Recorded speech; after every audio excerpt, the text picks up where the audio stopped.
Let's get started. I thank you all for joining us this evening. I am Judith Richburg. I am a conservationist with Grow Well Aiken. And tonight we are presenting to you Danielle Presume. Danielle Presume comes to us with a very dynamic background.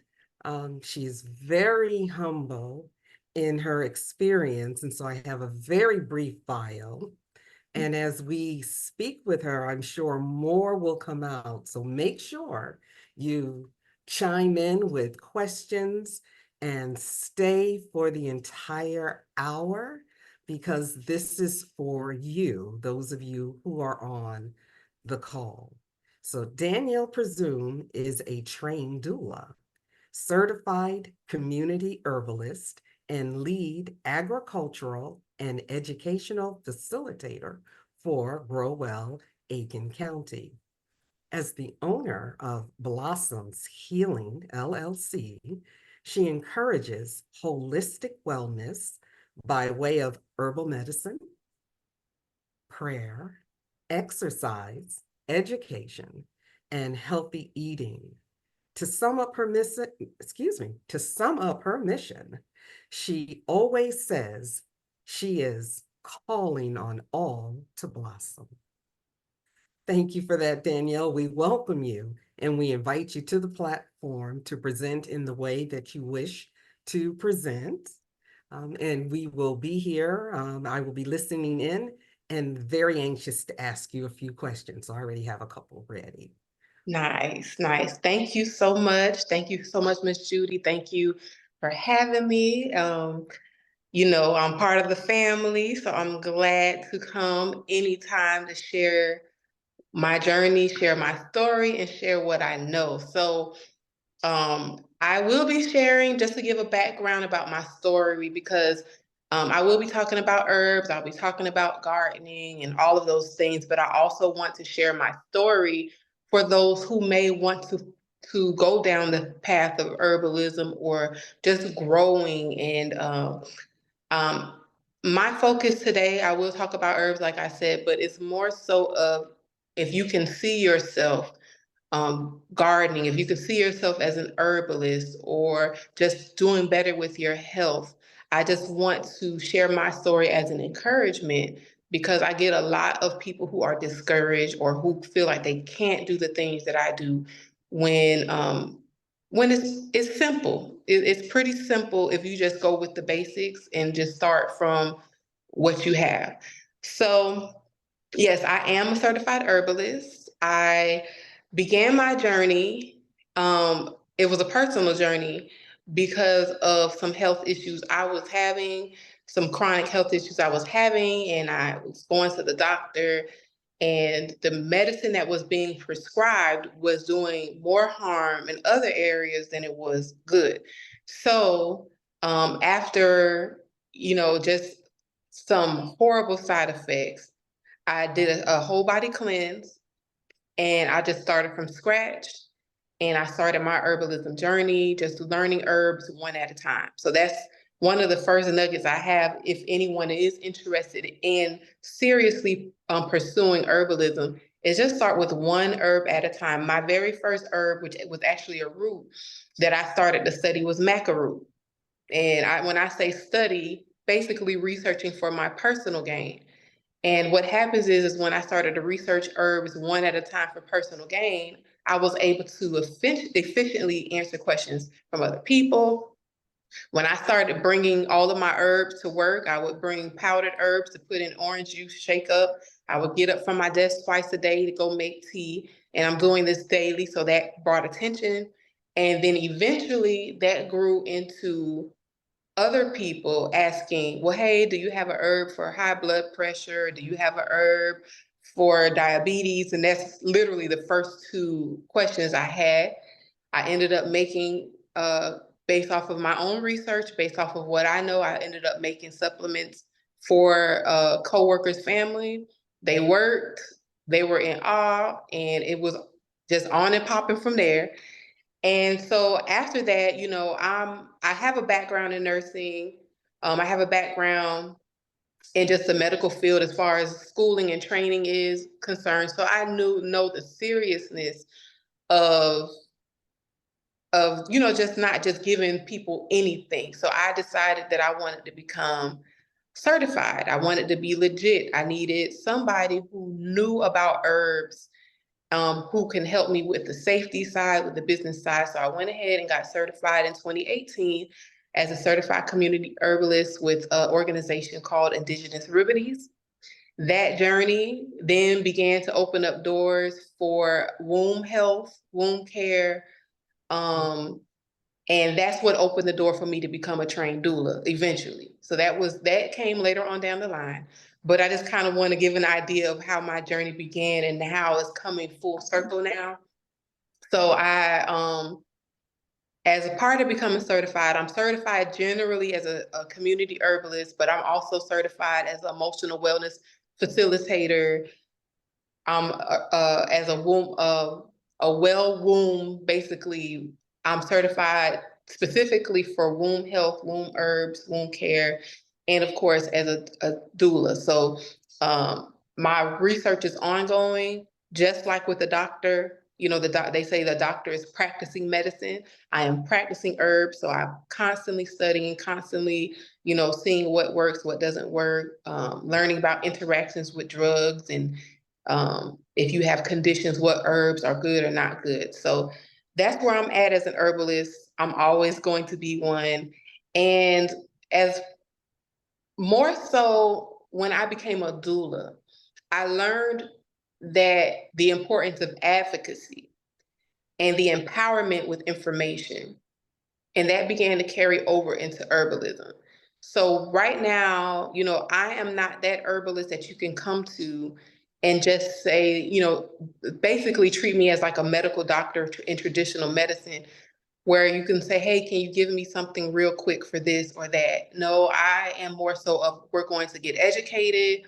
I'm going to empower you with information. I'm going to tell you, where to get information, whether it be from me or somebody else, so that you can go on and be the herbalist for your family. So, because that's the dynamic of my business, a lot of doors are opening now where I have classes. So I have classes. I am a published author. I have 3 books, one on the way, and some of them are based in herbalism.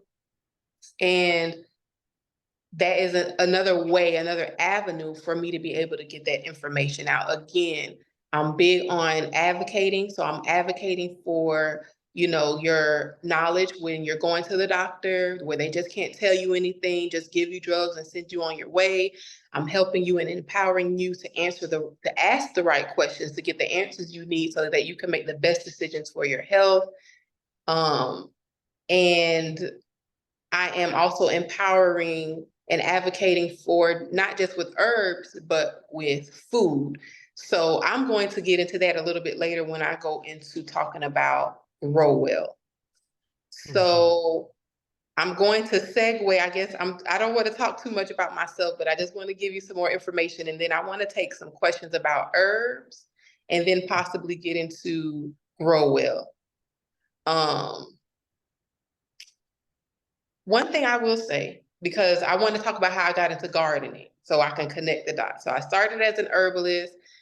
I have a great supplier, but I always, very early on, I knew I wanted to grow. One of my goals is to grow 100% of my herbs.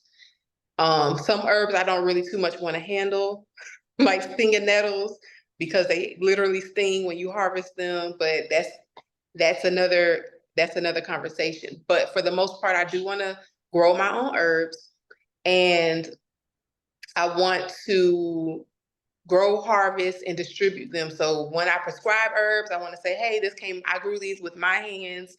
This is for you. So that's one of my goals. And how I got into gardening is I went on a trip to Belize and I met a master herbalist who grew up in the bush, what they call it. And basically he instilled in me that the best way for me to really learn more about herbs is to grow them myself. So in 2019, I began to garden. and began to grow herbs, but that eventually led to me growing everything else. Last year I had like 9 varieties of tomatoes and 9 varieties or 10, 11 varieties of peppers on top of herbs and all other types of stuff. So now that's just a whole nother world that opened up that actually led me to be connected to Grow Well. So before I talk about Grow Well, I guess I can take questions about herbs.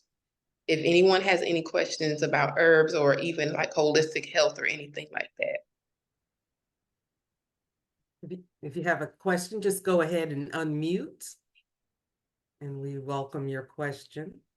I would like to start Okay. as a person who grew up in the suburbs, a lot of grass around, didn't do much gardening, and now living in a rural area, plenty places to garden and to grow. I know the bugs are our friends, so I'd like to know from you, as you were talking about being an herbalist, it sounded like we should do research first, find information, and not so much about growing, but just get information about different herbs. And in doing so, there is just so much information out here on the web. I was wondering if you could share a good resource to use. Well, that's a very good question. So, okay, so I would say I don't see an issue with growing an herb, but if you're going to grow, um, it can be for learning and not necessarily as in automatically you're going to ingest it. So, for example, when it comes to ingesting like herbs, like I want to take this right away, and you're not growing it and you're getting it from someone, then definitely you want to immediately research. So typically, what I do, and that's a very good question. I wish I had the links. Maybe I can post it in the YouTube video afterwards, or maybe I can give it because there are some sites. But typically, your eyes will kind of get trained to what's legit and what's not. And my rule of thumb, even if you don't use the links that I have, is you research, like let's say type in herbs for high blood pressure. Let's say you, on a consensus, you get like 3 of the same herbs for each search. So I would just go with those top 3 herbs and then research those. But the best rule of thumb is you want to find the same information for each herb on 3 different legitimate sites. That's always been the rule of thumb. Like for me, I have books. I have my background as being trained. So I have, that was 7 months of training. So I have a lot of information. So I might not necessarily need to go to 3 different places. Typically, when I go online, I'm looking for interactions with medication. That's typically what I'm looking for. But if you don't have any type of background, I always say 3 legitimate websites that say the same thing. If they don't say the same thing, you're better just go to an herbalist so that you can be safe as possible. The growing, it was, I'm sorry, I don't know if that was an echo or if somebody was saying something. We just have another guest joining us, and we thank you for joining us this evening. Okay. And then there was another part of your question that I wanted to get to. So we talked about the research part and the growing versus just know it. But I was talking about bugs. I always talk about bugs. Okay. But we can get to that. I'm gonna segue to, because you started talking about how you began to grow and plant vegetables. So I would just like to briefly share the article from Aiken Standard. And y'all let me know. And so I think you can see that. Yes. Yes, and so get your hands in the dirt together Aiken Mhm. County's Woman's Home Plants Vegetable Garden. And then you have Danielle there. That was June 17th, 2024. So Yeah. y'all can go out and take a look at that. And so I thought that might be nice to show and to share. And you could go ahead and start your team. Yes, so that was wow, that was so unexpected, but it really blessed me because literally that's like the heart of what I would like to do, even not just with produce, but with herbs. If anybody has spoken to me about my business or about my ventures or about my goals, I've always said that I want to be able to help the less, the people who can't really, who need help, the people who need support. um, that has been my goal from the beginning of the journey. So to be able to do that, I was not expecting to be in the Aiken Standard, but I think seeing that article kind of humbled me and just it really touched me because I'm grateful that I think that kind of helped me realize like I am doing the work that I've always wanted to do.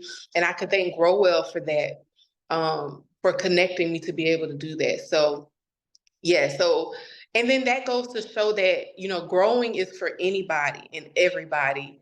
There's nothing too big or too small when it comes to growing. You can grow one plant, you can grow 100, but it's all about empowering yourself, um, and also empowering your family because that's one skill that you have that you'll be able to support yourself and your family with is growing. If you grow something, it's going to have hundreds of seeds, and then you can save those seeds and plant some more and grow some more. So yeah, so that was a highlight for this year, and I'm grateful for that for sure.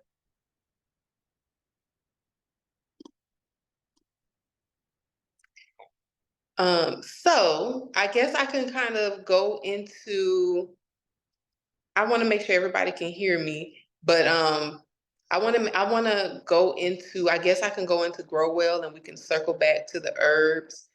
Um, so with Grow Well, and I'm glad, so that article was a good segue to Grow Well. So Grow Well, Aiken County, this is part of this video, this meeting is all a part or under the umbrella of Grow Well or connected to Grow Well Aiken County. And I am the lead agricultural and education facilitator, Ag and Ed. And so my role with Grow Well is basically to handle everything that has to do with growing for the community gardens that we support and everything that has to do with education for the C4L, which is the Cultivating for Life for the children ages 2 through 12, I believe. But there's a grace age because we do have some children that are a little bit older than 12. And so I've enjoyed building a curriculum, teaching the curriculum, helping everybody learn and understand. And we have parents and grandparents there that are also learning. So that's beautiful to see, like the generational connection. And so with the kids, we're teaching them gardening, we're teaching them economics in agriculture. So we're teaching them, that you can grow these things and you can sell them. You can grow these things and turn them into something else. We're teaching them just everything that has to do with growing and gardening and agriculture so that they can get used to or get familiar with having exposure or having experience in the earth, in the dirt. Now, with the Grow Well Aiken County side, as far as the community gardens, I know that Janelle and you guys always mention that every week that, we are supporting and we do support those who desire to start a community garden. So this year so far, we've helped quite a few people, quite a few organizations, churches, community centers, and it has been a pleasure. It has really been fulfilling. And basically, we're helping start up other community gardens. we work out of the hub. We grow startup. We grow startup plants like peppers, tomatoes, cucumbers, onions, herbs, all of those things. And then we make a list and we present it to those who are wanting to start the community garden and ask them, you know, what would you like to grow? And we help support them, not just with plants, but with educations, follow-ups. I love the follow-ups. When I'm seeing these bountiful gardens come up with greens and tomatoes and peppers, and just being able to support either their church community, being able to give these things out to help support the members of the community that they serve. And one thing that I'm looking forward to with Grow Well is the fall garden, fall and winter, where we're having a lot of greens, you know, the collards, the cabbage, the kale.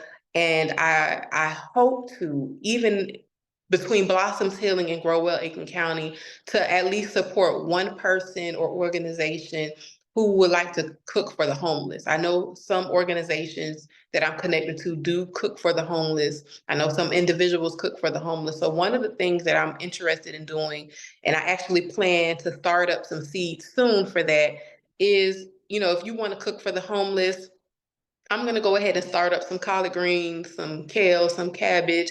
So, and even, you know, some other items that I can just grow and store, like the peppers and tomatoes for later, so that you don't have to worry about that. You at least have your greens and your produce that you can use to help support your endeavors with feeding the homeless or feeding the less fortunate.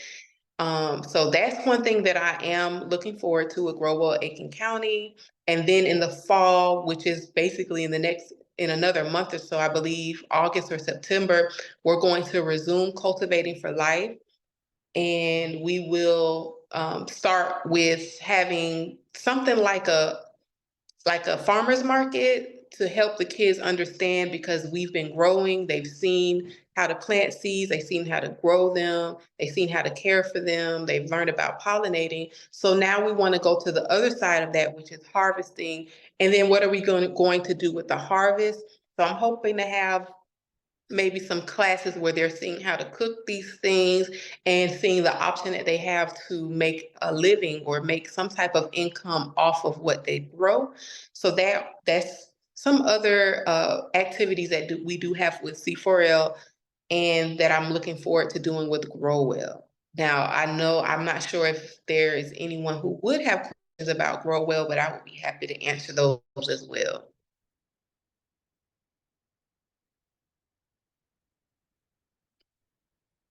Now, I did see a question in the comments, so I'll go there while I wait for any feedback. So Janelle says, I'm experimenting with burdock because I have high blood pressure. Can you share methods to consume besides tea? For high blood pressure, so you mean like, I'm assuming you're referring to like diet besides tea. So how you So, doing? This is Brother Fred. That's actually oh, my question. okay.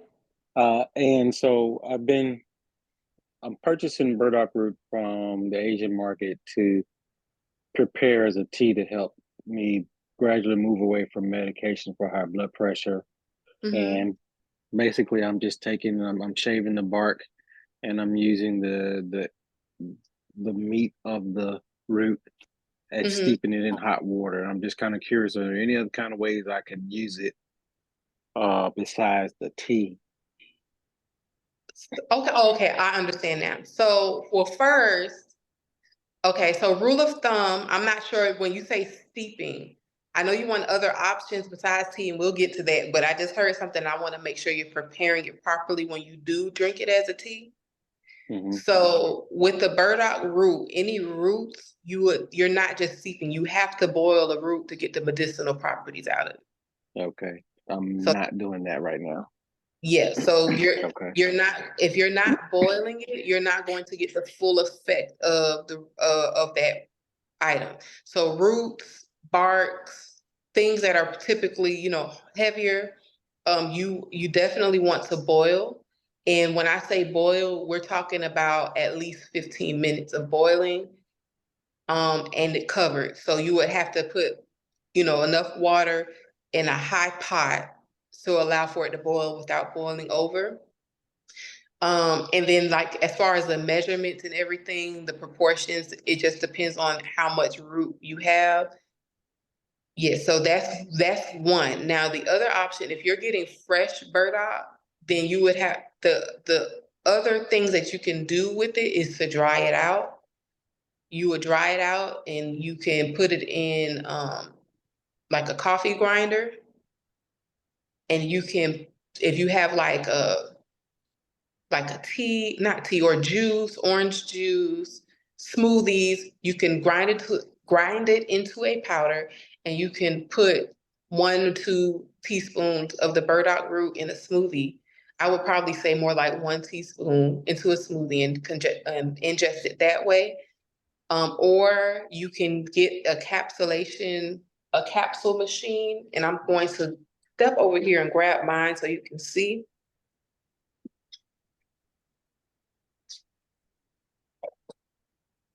So this machine, I've had this since 2018. This is Old Faithful. I got mine from New Life Natural Foods on Washington Road. Even though I'm an herbalist and I'm a supplier, I'm just faithful like that. So I still like to go in there and get some things from them because I just like them. So I recommend them because I don't sell these. And I go there for my live plants as well, just giving them a shout out. But yeah, so it's just, you put your empty capsule in there and you can put the powder in there. There's a little tamping apparatus and you push the powder in there to make capsules. So we talked about the decoction, which is that boiling for at least 15 minutes with the burdock root.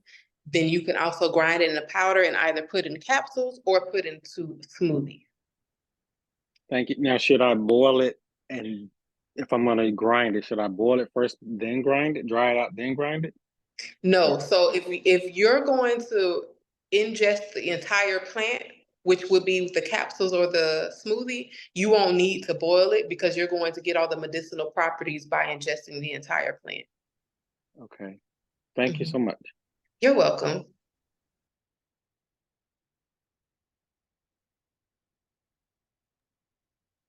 Are Okay. there any other questions from anyone else? Have any questions or comments? I have a question. Yeah. Because as you're talking about the burdock root, can you also, since you're boiling it, can you also make like a soup with it? So if you were to drink it as a tea, can you also put other things in that water that you boiled it and use it as your broth to make a soup or something with, Danielle? Yes, definitely. I do that now. I typically don't do that with roots, but you can, but I don't use burdock root personally, so I haven't done, but I have done with other, actually, I think if you might be familiar with one of my items, a potato pepper soup, and that's basically the same thing. I make my broth with herbs, so you can do that the same way, like if you were to boil it for a tea. Instead of making your tea, you would just you can either leave the root in, you just have to warn whoever is drinking the soup or eating the soup that there's a burdock root, there's a root in there. So you can do it that way. Yep, just like if you were to make a broth and cut up peppers and onions and herbs to put in a regular, like a soup that's not necessarily for medicinal purposes, it's the same way you would prepare for a herbal based soup as well. So basically what I would do, let's say if you're making a soup, like maybe just a veggie soup or something that does not have like a lot of heavy ingredients, which you can still do that. I would say I would cut up an onion, pepper, garlic, whatever you want to put in there. Saute that first as your base, then add your water, then add let's say if it is burdock root, add your burdock root and then boil that for 15, 20 minutes and then continue to cook your soup. So that way, it goes along with the natural process of you making your soup. And you can still have something tasty, especially if you're trying to share it with people who don't necessarily want to taste herbs in their soup. I hope that answers or helps. Yes, thank you. You're welcome. Mm. Are there any more questions before I go? Hi, yes. Hi. I'm Tina Thomas, and you started the wellness at Christ Central, and I noticed that we have like a looming bushes of basil that like. Do you know exactly how, other than just cooking with it for its medicinal purpose, we could use it with? Well, basil has a lot of great properties. So typically with basil, and you can the scent alone kind of indicates like what it would be good for. It's always going to be good for antibacterial, antiviral, um, digestion. So those would be the top three that I can think of. So with that, so if you guys have a lot, and I actually harvested basil today as well. So you can harvest your basil, check it for bugs. Most likely it won't have bugs on it because basil is used to deter bugs. Check it for bugs, and then you can bunch them up and hang it upside down somewhere and let it dehydrate for later. So you can either use that to cook with, or you can use it for tea. So you can definitely use it, instead of just using fresh basil to cook with, you can dehydrate it. It takes about a week to fully dehydrate if you do it naturally without heat. And dehydrate it for tea. You can grind it up into a powder as well in a coffee grinder once it dries up. Or you can use it as a spice.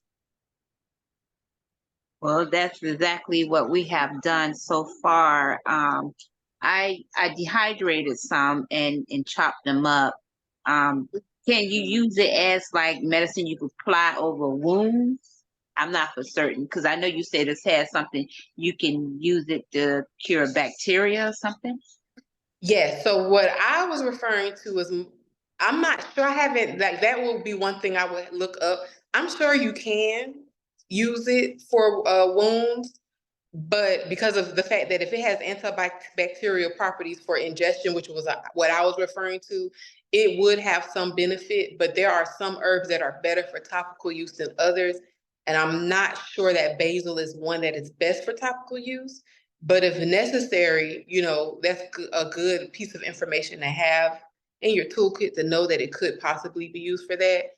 But and I should have made that clear. So when I mean for antibacterial, in this case, I was referring more so in a tea, or if you were to ingest it. Oh yeah, internal. Yes. Gotcha. Thank you. You're welcome. You're welcome. So are there any other questions? And I can kind of get into some herbs, talk about like just general herbs that I like and that people typically like to get from me. But if no one has any questions. We I have a do have a question. question. I actually Okay, have two. This is Monica Jones. How you doing? I'm fine. How are you? I'm doing well.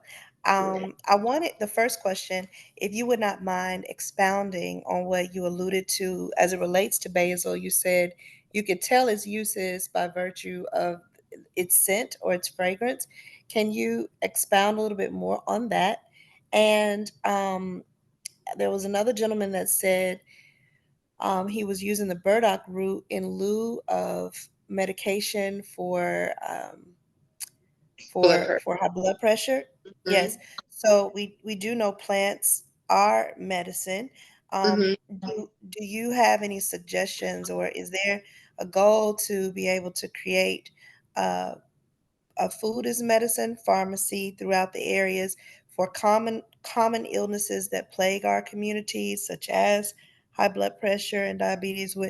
Is that one of our goals, to be able to, I guess, re-educate or reintroduce the community to alternative foods in lieu of medicine, also adopting other practices to make sure that we are doing all that we can to create, I guess, like a holistic Mm-hmm. healing path, Yes. not just substituting one medicine for another medicine, but just reevaluating the way in which we engage with ourselves, our health, and the environment that we currently live in, Mhm. or the culture in which we currently live in. Okay, well, I will definitely get to that second question because that's everything I'm about. So I'll answer the first question. So I think that was my nerd side kicking in when I said the smell. The reason why I say that because one of the rules of thumb as an herbalist that I have, especially with someone wanting to grow their own herbs for the reason of them being fresh, the with herbs, the more potent the smell is what indicates those phytochemicals. Though that's the smell that we're smelling, whether it be tomato, whether it be basil, whether it be lavender. When you smell it, that's when you know that's the medicine that you're smelling, basically. So the smell of basil is similar to that of like some of the notes are similar to that of like an anise hyssop or anise hyssop or like other herbs that have that same strong smell that will let me know that it's strong in those same benefits. Specifically, I know it just off of the smell and mainly because I just smelled it. I just harvested some today. I know that it's good for digestion based off of just the scent that it has. And most herbs, rule of thumb, is going to be antiviral and antibacterial, but mainly more antibacterial. So I think that was a little bit of just learning what we call doctrine of signatures, which is being able to identify the benefits of a plant by how it looks or how it smells, by its color and its shape and all of that. So for the second question, so I hinted at in the beginning that I started as an herbalist, but it eventually, and I'm still an herbalist, but I'm now I'm very clear that I am a holistic herbalist. I'm not the herbalist that you will come to just to get a quick herb real quick to address an issue. I'm big on getting consultations and asking questions and figuring out what your lifestyle is like. Because for one, on the business side, I don't want you to say, oh, I took these herbs and it didn't work. When you didn't drink water, I asked you to drink water, you didn't change your diet, you didn't exercise. So it's a holistic approach. So just to share a story as to why I kind of switched more. I was already holistic, but I began to advocate more for the holistic approach, which includes everything that you were talking about, Monica, as far as just holistic wellness lifestyle with what you eat, how you're living. So I had issues with thyroid. I've always gone to the doctor and they never see anything, but my sister has thyroid issues, my mom, my cousin, everybody has thyroid issues, so I know the symptoms. So I started to have like severe responses or severe symptoms, like especially like with my eyes and my face. So what I did, I changed my diet. I looked up what was called an anti-inflammatory diet, and this includes oatmeal, dark chocolate, um, leafy vegetables, berries, citrus, tuna, salmon. So basically, my diet, about 95 to 98% of my diet, anything that I ate, including snacks, anything came only off of that list. So once I started doing that, I saw a drastic change in my health. Mind you, as some of you may know, I've always eaten healthy. I always eat a well-balanced diet, but it wasn't necessarily an anti-inflammatory diet. So I noticed that when I started doing that, that was actually more effective than what I was trying to do with the herbs. Because if you're familiar with thyroid, for example, if you're hyperthyroid, it's not good to take, certain herbs like Damiana. And if you're hypo, it's not good to take certain herbs. And I fluctuated between both. So when it came to thyroid issues, I had to go the diet route. And so that's what I mean as a holistic herbalist. There's going to be some times, especially if it's like, depending on high blood pressure, yes, but some other heart issues, I will not give you a herb because a lot of these herbs have interactions with heart medication. And if you're not already on that journey or path to stop your medication on your own, because I will never tell anybody not to take medication. But let's say if you're not on that journey, then there's some herbs that I just can't help you with. But I will tell you, hey, if you just change the way you eat, if you exercise, breathing exercises, because sometimes there's high blood pressure. Detected at your front door. I'm so sorry, excuse me. Let me unplug that. There are some things that you can do that you won't even require medication or herbs for. So that's just where I'm at, Monica, when it comes to my belief system, period, about holistic health, that even as an herbalist, it's not just about herbs. Are you, that's what I was saying before my chime went off. When it comes to like blood pressure and things like that, your diet, addressing it via your diet, and not necessarily just the herbs. Breathing exercises. A lot of people don't realize that, with the nervous system, stress, if you have high blood pressure, stress affects that. And so simple things that we don't do in the African American community, like breathing, learning simple breathing exercises has a big role in your blood pressure. So things like that can help bring it down, to support a journey for someone who does not want medication is just an example of other options one might have, if they're looking to go an alternate route from traditional medicine. Now, if I didn't address everything that you said, let me know and I'll expound. You did, definitely. I mean, it's always more to be discussed as it relates to our people and the culture that we find ourselves in and how different they are.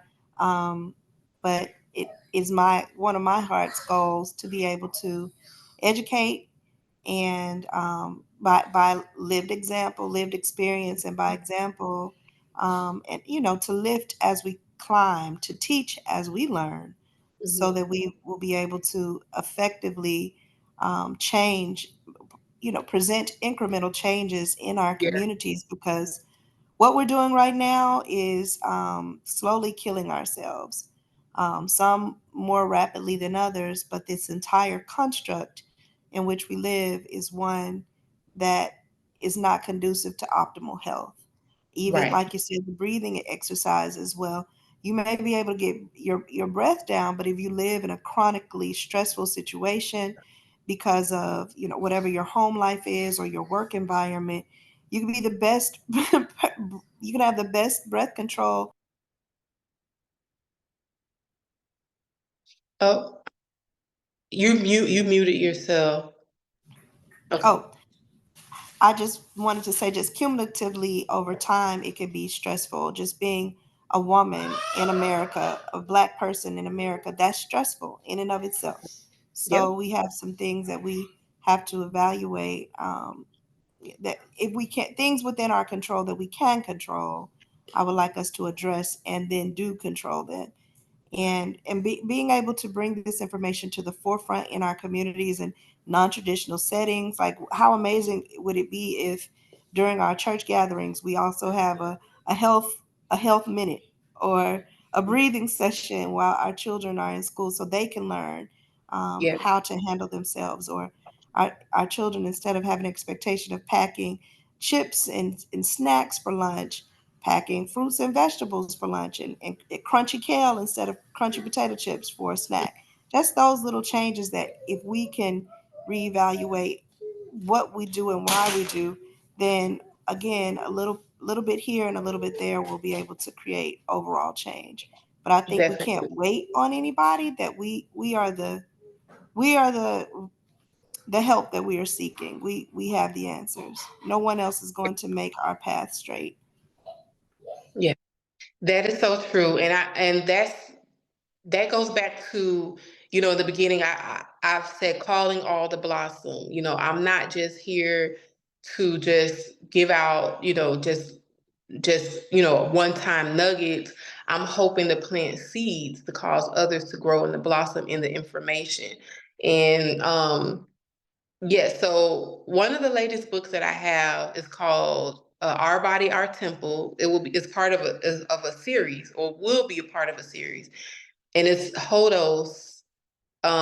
Basically, the title says the Hodos means the way, which is the Greek term that was used to describe Jesus Christ and his followers in that time.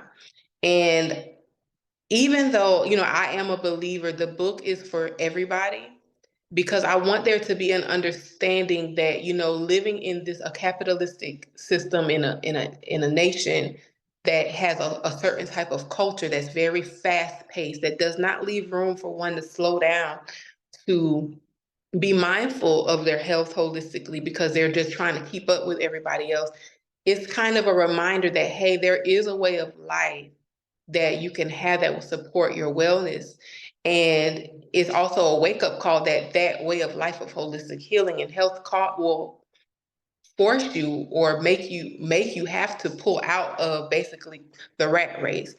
And to some extent, some people are okay with it, and that's fine. But to those who are having a hard time and really want to get a grasp of their health, and they're not able to do so in the lifestyle that they have, it's just a wake-up call to say, hey, let's go ahead and systematically look at our life and see how we can overhaul and rehabilitate ourselves to a slowed down life that allows us to do the things like take breathing exercises, or to garden, or to learn, take the time long enough to learn, how can I administer herbs to my family?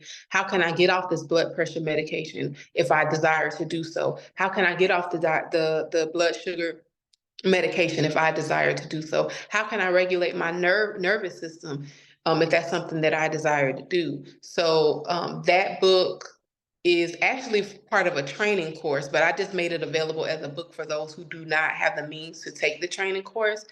And I just bring that up just to say that that is definitely on my radar, and it's something that I will be advocating and pushing for all.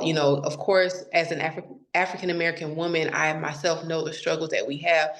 But just as someone who is a doula, who serves women in general, I believe that that is something that women in general can look at. And it's for all. I know we have some men on the call, so it is for all. But just from my experience, and then as a believer, as a Christian in the church, like Monica, like you said, sometimes that can be overlooked, and it can, simple things like a health minute, like you said, should be included in a church service to show that, I'm known as somebody who prays. I'm a minister, but it's not just all about the spiritual side. We're here in the flesh having a earthly experience, and we have to take care of our bodies. And so that's one of my missions, is to have everybody, Christians, unbelievers, everybody realize, that we are here with a holistic journey. It's not just physical, and it's not just spiritual. We have mental health, we have emotional health, we have all the health that we need to be aware of and take care of. And yeah, so that's where I'm at in a nutshell as far as holistic. Anything that has to do with your well-being, that's what I'm advocating you. If I don't have the information for, I'm advocating that we find out. Let's find out what's a better alternative, or a better route for you to have a good health lifestyle. I know we have 5. I'm not sure how we are on time before I continue with anything. We have about 4 more minutes. You have, Janelle says this call is amazing. Yes, I love this. And Brother Fred says, thanks for the invite. And he was happy to be here. Thank you for the information. This may be a good time for you to provide your website and phone number if you would like to share it, and then we'll open up for one more question. Okay. Okay, so my website is blossomshealing.com, or www.blossomshealing.com. My email to contact me for questions and consultations is blossomshealing@gmail.com. And if you would like to place a custom order, you can do so via email or text. To place a custom order, you would email Blossoms Healing Store at gmail.com, or you can call 786-355-5353. And I'm sorry, not call, text. Text, because I can't get to all the calls. So text, and then if I see you want a custom order, I'll tell you how to do that. Currently, my website is under inventory. If I could turn the camera around without it, showing everything, you would see that I am under inventory right now. So the website has my books, has classes, but right now, as far as herbs, you would have to contact me either from that phone number or from the website. Yes, there's my website. And you can see I have 4 classes in that Blossoms Community Classroom. And so you'll be able to book a class if you like, and just see the type of classes I offer in general. I want to share one thing. I have a list of herbs that I want to share, but one thing I do want to share, and it's not even an herb that I offer. This is just general rule of thumb I practice. It's about oxidative stress. So oxidative stress is basically when you're out in the environment and there's things that could cause illness that get into your system, whether you breathe it in, whether you had to go get x-rays, anything with radiation or anything like that. And that's simple. It's green tea. I have a big old box of green tea over there. I do not sell green tea. So this is, of course, yeah, come see me if you want to order. But that's just one thing. There was a house fire across the street the other day, and my son was exposed to the smoke, and so was I. So as I was drinking green tea, I made him drink some green tea because it helps. Green tea is one of those antioxidant items along with berries, but green tea is a simple thing. If you don't like berries and you don't feel like making smoothies, drink you some green tea, not on an empty stomach. For me, green tea on an empty stomach upsets my stomach. So I just eat a banana or something.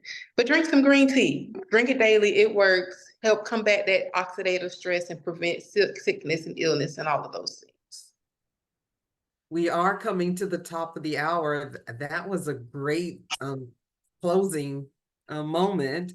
Unless there's a burning question out there. If it is, just unmic and ask your question. I'll give you a second to do that. All right. So we do thank everybody that gathered with us this evening. We thank you, Danielle Presume, for all that you brought us today. It's like a feast. I've taken notes.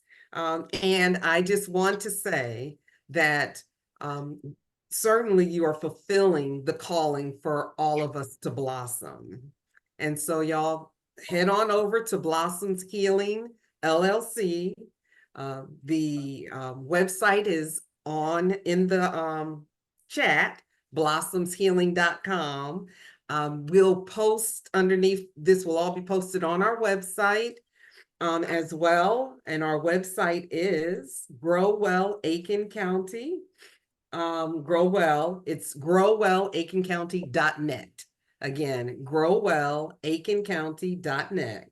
And we are empowered and funded through the USDA, which provides funds to South Carolina Department of Agriculture. And we strive to reduce food insecurities, to assist landowners supporting new, beginning, and veteran women farmers. And I do see that Benita Clemens has joined us and she is unmuted. So would you like to have a few I just words? want to say one thing. I could not find the button to unmute myself. Thank you, Judy, for inviting me to the call. I just want to say again, it's a pleasure to be on the call. And I look forward to meeting you, sis, in person. Yes, I will ma'am. drive down and meet you. So our paths need to cross. You said everything that's close and near and dear to my heart. Thank you. Well, I will look forward to meeting you. I've seen your name pop up quite a few times, so I'm ready. I'm ready to meet you. I will Let's do facilitate it. that. I will facilitate that so that you guys Thank you, can Judy. connect. Thank you. Absolutely. It gave me chills, y'all talking and trying to connect. I don't know why. But thank you. Because you know we're getting ready to take over. That's all. I like what That's my slogan, take over. Yeah, I like what Miss Monica Jones is saying. We have to change the narrative. We have Yes, to change the narrative. definitely. And Definitely. I know that the work that you're doing with C for Life is definitely part of it. I wish we had time so you could talk about how you're mentoring a young woman. What, she's 16? Miss Monica could tell us. I'm 16, I Oh, think. 16? Okay. She turned 16 in May. Okay. All right. She's beautiful, full of information, very intelligent, and I learn when she speaks, and I'm thankful for that. Yeah. So with that, we thank you for another wonderful presentation, Grow Well Aiken County, and we look forward to seeing you again next month. You have the link, just join us again.